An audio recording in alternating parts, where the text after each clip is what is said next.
अदब नाज़रीन, मैं सनम एजाज और आप देख रहे हैं प्रोग्राम दिन भर। सनम के साथ याद दिलाते चले आप तक प्रोग्राम दिन भर पहुंचाने में हमारे साथ ताउन कर रहे हैं लज्जत मसाले। और दिन भर में हम जम्मू कश्मीर के कुछ मामलात पे नज़र रखते हैं, लेकिन आज का बड़ा मामला सीधा दिल्ली का रुख करते हैं। और दिल्ली में जम्मू कश्मीर के वज़ीर आला उमर अब्दुल्ला ने वज़ीर दाखिला अमित शाह से कुछ देर पहले शाम के आज मुलाकात की है। इस मुलाकात के दौरान साफ ज़ाहिर है ये तीसरी मुलाकात उमर अब्दुल्ला की दिल्ली में भाजपा टॉप लीडरशिप के साथ है।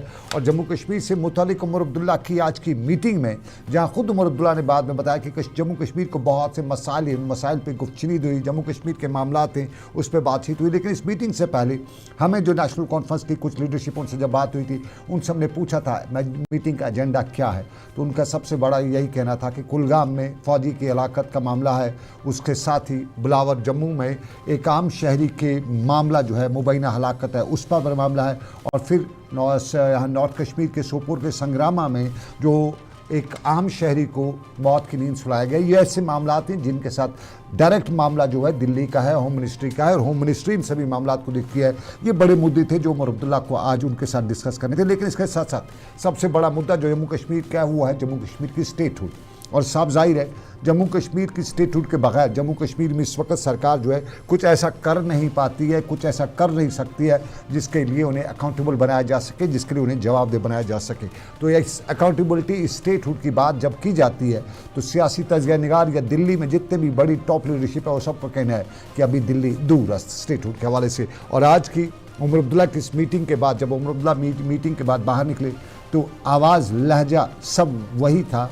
और उसी आवाज़ और लहजे में उमर अब्दुल्ला ने वज़ीर दाखिला के साथ एक कंडक्टिव एटमॉस्फेयर में बातचीत का हवाला भी दिया और बताया कि पुरअमन, पुरमहज़्ज़ब और जो एक तरीका होता है उसमें बात तो हुई है, लेकिन अभी बहुत से मसाइल हैं जिन पे बात करनी है। जम्मू कश्मीर को बजट के साथ जो है जुड़े हुए मामला उन पर देखते हैं। इस महीने मार्च के महीने में जम्मू कश्मीर की सरकार जो अपना बजट पेश करेगी, लेकिन आमतौर पे जम्मू कश्मीर के बारे में यही बताया जाता है कि हाथ में कशकोल लिए सरकार क्या बजट पेश करेगी। और इससे पहले, इस बजट से पहले उमर अब्दुल्ला जम्मू कश्मीर के जो बजट स्टेक होल्डर्स हैं, जो फाइनेंशियल इंस्टीट्यूशंस हैं, जो यहाँ का बिजनेस तबका, उनके साथ मीटिंगें भी कर रहे हैं। और हर मीटिंग में हमें उस मीटिंग के बाद मालूम यही हुआ कि जितने भी लोगों ने उमर अब्दुल्ला से मुलाकात की उसमें उनके सामने एक बड़े ख़जाने की बात रखी। लेकिन ये ख़जाना आएगा कहाँ से, ये सबसे बड़ा सवाल है। और उसी सवाल में उमर अब्दुल्ला आज दिल्ली में मुलाकात करेंगे। उमर अब्दुल्ला ने मीडिया से बात दोपहर कुछ बात भी की है, वो आपको ज़रा सुना देते।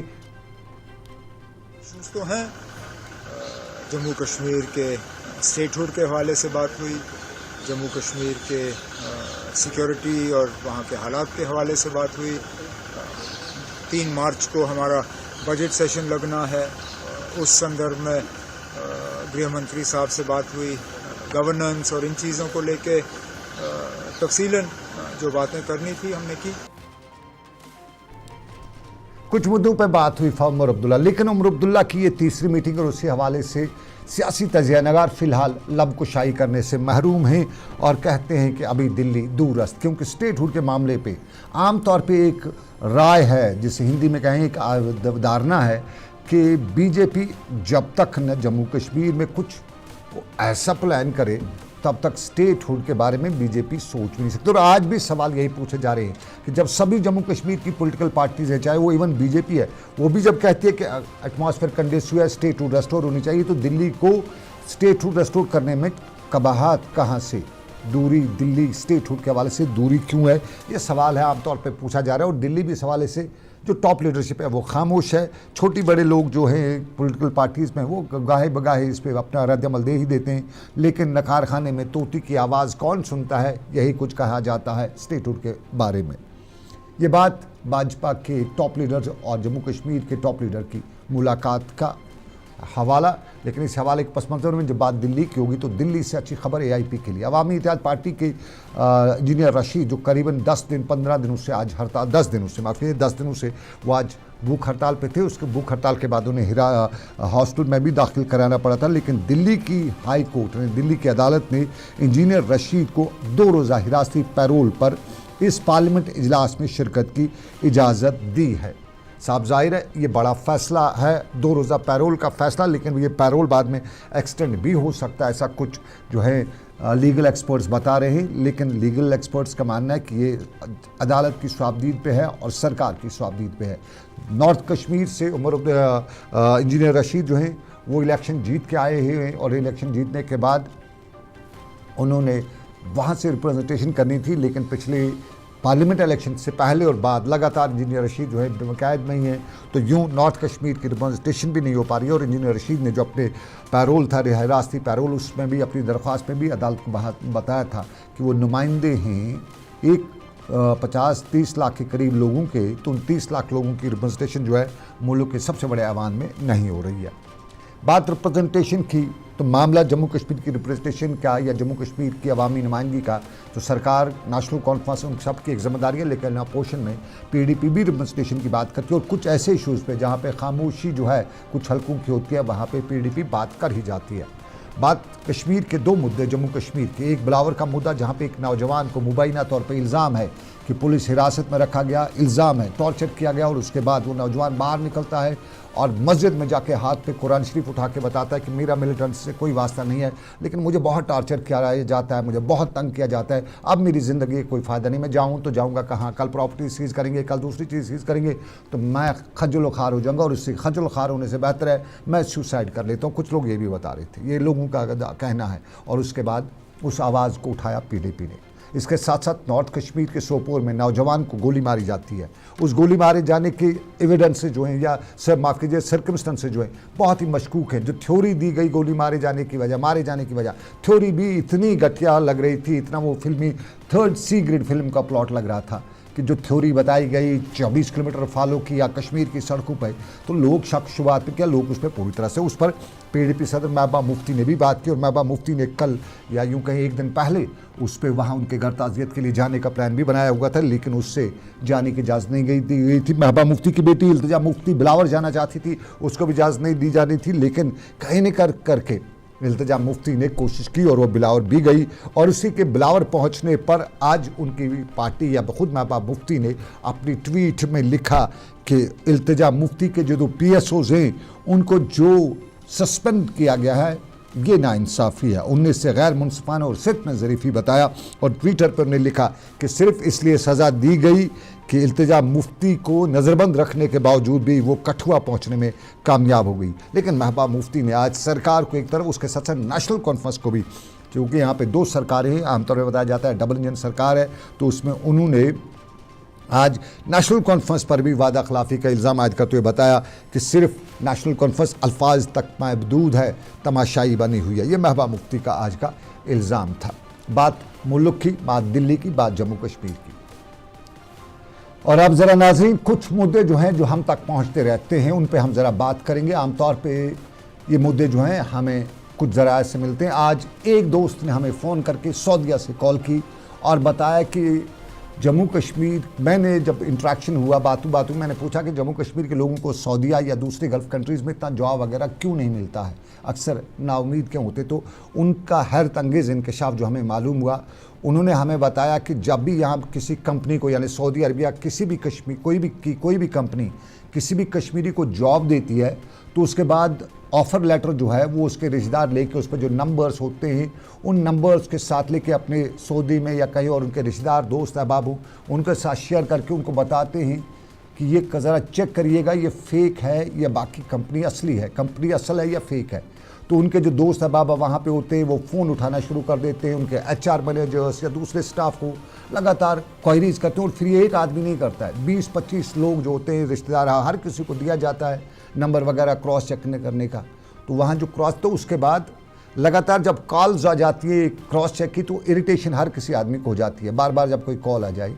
तो उनका कहना था कि अब यही वजह है कि कश्मीरियों को वहाँ पे जम्मू कश्मीर के लोगों को सऊदीया में जॉब देते हुए कंपनीज हिचकिचाती हैं। HR जो होते हैं, ह्यूमन रिसोर्सेज जो होती हैं इनमें कंपनीज़ में, वो जॉब देते हुए घबराती हैं। उनके इंटरव्यूज़ में भी होता है कि कितने लोग उसके बाद आपके आएंगे हमें क्रॉस चेक करने के लिए। तो जब आपको किसी भी कंपनी का क्रॉस चेक करना है तो ये नहीं है कि आप किसी को फ़ोन करेंगे तो बताए, उससे पूछेंगे कि आपकी कंपनी जेन्युइन है या फ्रॉड है। तो कोई भी आदमी अगर वो जेन्युइन फ्रॉड भी होगा वो तब भी कभी नहीं बताएगा कि मेरी कंपनी फ्रॉड है, क्योंकि वो आपका फ्रॉड अगर करना है। तो अगर आप क्रॉस चेक करवाना चाहते हैं तो आपसे गुजारिश है कि इस तरीके से करवाना चाहिए कि वहाँ लोग इरिटेट भी ना हों। अपने किसी ज़राया को अगर आप वहाँ पे इस्तेमाल करें तो उसको बता दीजिएगा कि अगर आप क्रॉस चेक करें तो बाहर से करें, ताकि उन लोगों को परेशानी ना हो।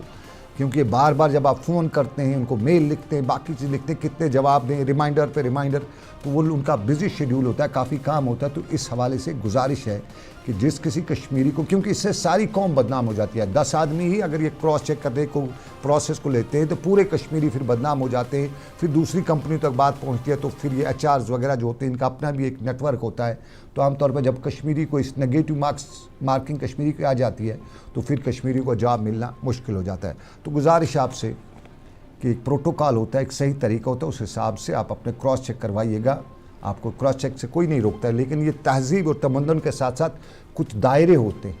तो एक गुजारिश आपसे, हमें उस दोस्त ने बताया, उन्होंने गुजारिश की, जब उनसे बात की तो मुझे लगा कि मुझे अपने कश्मीर की उस आवाम को जो जॉब्स वगैरह के लिए बहुत मुज़तराब है, उन्हें समझना चाहिए, उनके रिलेटिव्स को, उनकी फैमिली मेम्बर्स को समझना चाहिए कि आप अपने रिश्तेदारों को उनका वो नंबर जो आपका आता है उस पर वो शेयर कर देते हैं, या HR का आप कहीं से नंबर लेके वहाँ पे फिर फ़ोन कॉल्स वगैरह कॉल्स, और बाज़ लोग कश्मीर के हालात को भी बीच में घसेड़ देते हैं कि हमारा ये है वो है, तो उसके बाद शायद वो रहम खा जाएं। आज दुनिया में कोई भी कंपनी रहम वगैरह की बात नहीं करती है, क्योंकि कंपनीज अपना मुनाफा देखती हैं, किसी कौन जलता है कौन मरता है कोई ऐसा नहीं दिखता है। तो ये सब रहम वगैरह ये जो है इसको बिक मंगाई कहा जा सकता है।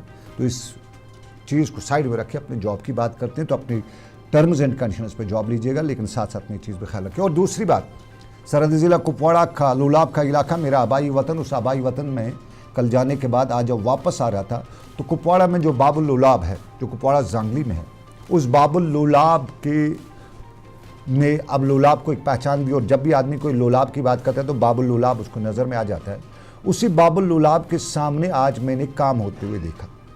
कुछ गड्ढे वड्ढे खोद रहे थे तो मैंने रोका, उनको मालूम किया, बताया यहाँ बीकन की तरफ से एक बोर्ड लगाया जा रहा है, उस बोर्ड में लिखा जाएगा कि लोलाब का कौन सा गांव है, किधर को रास्ता जाता है, यूजुअली जो मार्क्स होते हैं। लेकिन वो गड्ढा और वो एरिया या वो जो पैरामीटर्स हैं उस बोर्ड के, वो बिल्कुल बाबुल लोलाब के बिल्कुल सामने। और जो लोग वहाँ पे कल फोटोग्राफी करेंगे तो उस वक्त वो बोर्ड जो है वो उस बाबुल लोलाब की वो सारी छवि छारी में जो खूबसूरती है उसको ख़राब कर देगा। तो कुपवाड़ा इंतज़ामिया से गुजारिश कि आपको बोर्ड लगाना है, ठीक है, आगे पीछे 50 फुट 100 फुट दूर भी लगा सकते हैं, ऐसा कुछ नहीं है। कुपवाड़ा की छोटी गली को या किसी लोलाब के किसी गांव को जाना है तो वो बड़ी कोई परेशानी नहीं है। तो वो जो बोर्ड आप वहाँ पे लगा रहे हैं, कम से कम आप ये भी ख्याल रखिए कि लोलाब की आजकल जो पहचान है बाबुल लोलाब, उस पहचान को कमज़ोर करना या उसकी छवि बिगाड़ने की कोशिश नहीं कीजिएगा। और बात जब छवि की आती है तो उस मुलाजमीन की छवि की बात भी करते हैं।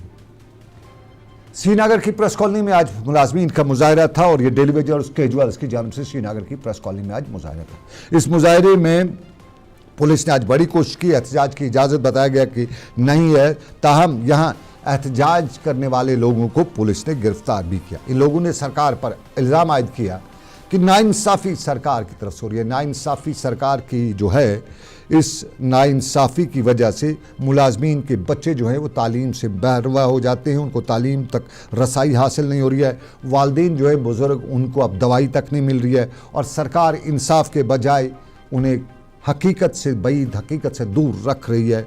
और गिरफ्तार कर आज कुछ लोगों को गिरफ्तार भी किया। ये मुलाजमीन की मांग थी, ज़रा उनकी सुनते हैं और उसके बाद कई और मामला हैं जिन पर मुजाहरे हो ही रहे। पास बूढ़े माँ बाप की दवाई के लिए पैसा भी नहीं होता है। हमारे बच्चों को पढ़ाई के वक्त ज़बरदस्त दुश्वारियों का सामना करना पड़ता है। लिहाजा हमारी आपके माध्यम से डिमांड होगी यहाँ की इंतज़ामिया से, यहाँ के CM साहब से, जिन्होंने हमसे तकरीबन सैकड़ों हमारे मुलाजमीन डिटेन किए गए हैं, उनको मुख्तलिफ थानों में बंद किया गया है। लेकिन सरकार ने जोर ज़बरदस्ती की बालादस्ती पर हर वक्त हमारे साथ नाइंसाफ़ी किया है। हम चाहते हैं हमारे साथ इंसाफ हो। हमारा कतई तौर यह मुद्दा नहीं है कि हम अमन को ख़राब करें, हमारे कतई तौर ये नहीं। ये बात श्रीनगर की, लेकिन श्रीनगर के बाहर भी मुजाहरे होते रहते हैं और अक्सर इन दिनों सरकार के सामने जो है मुतालबात रखते हुए मुलाजमीन अपने मुजाहरे करते हैं। अगली तस्वीर हम रामबन की दिखाएंगे। रामबन में भी जल शक्ति के आर्जी मुलाजमीन कैजुअल डेली वेजर्स ने आज मुजाहरा किया और मुजाहरा करते हुए बताया कि खारजी तौर पे वो काम कर रहे हैं लेकिन उन्हें परमिट नहीं किया जाता। रेगुलाइजेशन के लिए सरकार ने कोई पॉलिसी नहीं रखी है और तनख्वाहें जो हैं मुलाजमीन की मुसलसल इल्तिवा का शिकार हो रही हैं। और ये भी अब बताया गया कि अब सरकार ने अगर इस पर कोई बजट इजलास के दौरान कोई ठोस वाज़ेह पॉलिसी इख्तियार नहीं की तो फिर हालात सरकार के सामने मुलाजमीन की तरफ से सख्त खड़ा किए जाएंगे।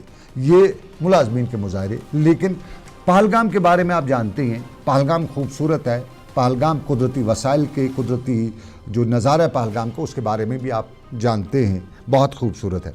लेकिन पहलगाम के खारपोरा के इलाके में आज सड़क को खोलने के लिए पुलिस को मशक्क़त करनी पड़ी और पुलिस की जो कोशिश है उसके बाद ही वहाँ के लोगों ने, या पुलिस के रोल के बाद ही वहाँ के लोगों ने सड़क को खोलने की इजाज़त दी। और सड़क को बंद करने का मामला यही था कि पहलगाम जैसे खूबसूरत इलाके में हमारे सरकार के वो इदारे जो लोगों को पानी पीने की पिलाने ज़िम्मेदार है वो नाकाम हो चुके हैं। और यहाँ पानी जैसी बुनियादी सहूलियत जब फराम नहीं है तो लोग सड़क पे क्यों नहीं उतरेंगे। और ये भी बताया गया कि आराम से पहले कई बार बताया था सरकार को कि पानी दीजिए, पानी सरकार के नहीं दिया तो अब हम सड़क पे उतर आए हैं। ये पानी का मामला और यहाँ पे पुलिस को काफ़ी देर मशक्क़त करनी पड़ी और समझाने बुझाने के साथ साथ मिन्नत समाजत भी करनी पड़ी। उसके बाद ही लोगों ने और भरोसा पुलिस ने दिया कि पानी, आज वो इदारे जिनकी जिम्मेदारी थी पानी फराहम करना वो कामयाब नहीं हो सके। ताहम पुलिस पे एक एतमाद, एक यकीन करते हुए लोगों ने पुलिस के अफसर की बात मानते हुए कहा कि पानी फराहम किया जाएगा। ये पहलगाम के खारपोरा के इलाके में जहाँ पानी की परेशानी से लोग परेशान थे। लेकिन हम तालीम पे भी बात करेंगे। परीक्षा पे चर्चा, परीक्षा हिंदी का लफ्ज़ है यानी एजुकेशन पे चर्चा। और ये वज़ीर-ए-आज़म का ख़ुसूसी प्रोग्राम है और वज़ीर-ए-आज़म नरेंद्र मोदी ने आज बाज़ाब्ता तौर पे टेलीविज़न, रेडियो और दूसरे जो मीडियम्स हैं उनके ज़रिए परीक्षा पे चर्चा के दौरान प्रोग्राम रखा था। और गांदरबल में भी आज इस प्रोग्राम के दौरान लाइव स्ट्रीमिंग के दौरान बच्चे भी मौजूद रहे। वज़ीर-ए-आज़म को भी तालीम पर बात करते हुए इन लोगों ने सुना और जोश जज्बे के साथ वज़ीर-ए-आज़म को सुनते हुए यहाँ इस लाइव स्ट्रीमिंग के दौरान वज़ीर आला के प्रोग्राम को बच्चों में इंटरेक्ट किया और इस इंटरेक्शन के दौरान सभी ने बातचीत भी की। और ये आज वादी कश्मीर के अक्सर सरकारी स्कूलों में था जहाँ प्रोग्राम रखे गए थे, जहाँ बच्चों ने आज इस लाइव स्ट्रीमिंग में हिस्सा लेते हुए तालीम पे वज़ीर-ए-आज़म के प्रोग्राम को सुना भी। ये गुलमर्ग के पहलगाम में था, गांदरबल में थी और ये अगली तस्वीर हम बडगाम में भी दिखाएंगे जहाँ पे परीक्षा पे चर्चा के दौरान वज़ीर-ए-आज़म के प्रोग्राम को सुना गया और लोगों ने इस पर बात भी की।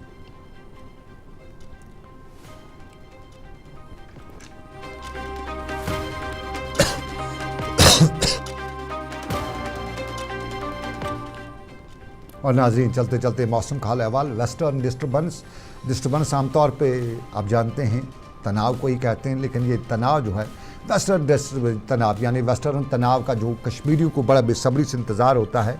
कहते हैं आमतौर पे जब भी वेस्टर्न डिस्टर्बेंस इधर को आती है तभी यहाँ पे बर्फ़ पड़ती है, बारिश पड़ती है। अब की बार भी वेस्टर्न डिस्टर्बेंस कुछ देखी जा रही है और महकमा मौसमियात बता रहा है कि वेस्टर्न डिस्टर्बेंस के कुछ आसार हैं और इन्हीं आसार में कश्मीर में बर्फबारी हो भी सकती है, हल्की ही सही लेकिन थोड़ी सी हो सकती है। और ख़ासतौर पे नॉर्थ कश्मीर में कुपवाड़ा और बारामूला अजला में बर्फबारी, हल्की ही बर्फबारी के इम्कानात हैं। गांदरबल के ऊंचे इलाकों में भी बर्फबारी हो सकती है। मैदानी इलाकों में किसी बड़े तवक्का की उम्मीद तो है नहीं, तब्दीली की उम्मीद तो है नहीं। 14 फरवरी तक मौसम जो है इसी सूरत यानी आबूर आलूदा रहेगा, लेकिन 15 और 16 फरवरी को हल्का हल्का मामला जो है बर्फबारी का हो सकता है। और ये उम्मीद है कि ये वेस्टर्न डिस्टर्बेंस अगर ज़ोर से आए तो मज़ा आ जाता। दुआ हम कीजिएगा, दुआ कीजिएगा कि वेस्टर्न डिस्टर्बेंस का ज़ोर का झटका आए और 5-10 फुट अगर बर्फ़ पड़ जाए निचले इलाकों से लेकर ऊपरी इलाकों तक, तब कश्मीर की सूरत बदलेगी, तब यहाँ पे मज़े वाली बात हो सकती है। चलिए नाजरीन, ये था हमारा आज का दिन भर। आज के दिन भर से बस इतना ही आपको अभी बताते चलें। लज़्ज़त मसालों के ताउन से आप पे देख रहे थे प्रोग्राम दिन भर। इंशाल्लाह ज़िंदगी रही फिर होगी आपसे मुलाकात। तब तक के लिए रखिए अपना ख्याल। अल्लाह आपका मेरा सबका निगहबान हो। अल्लाह हाफ़िज़, शब ख़ैर।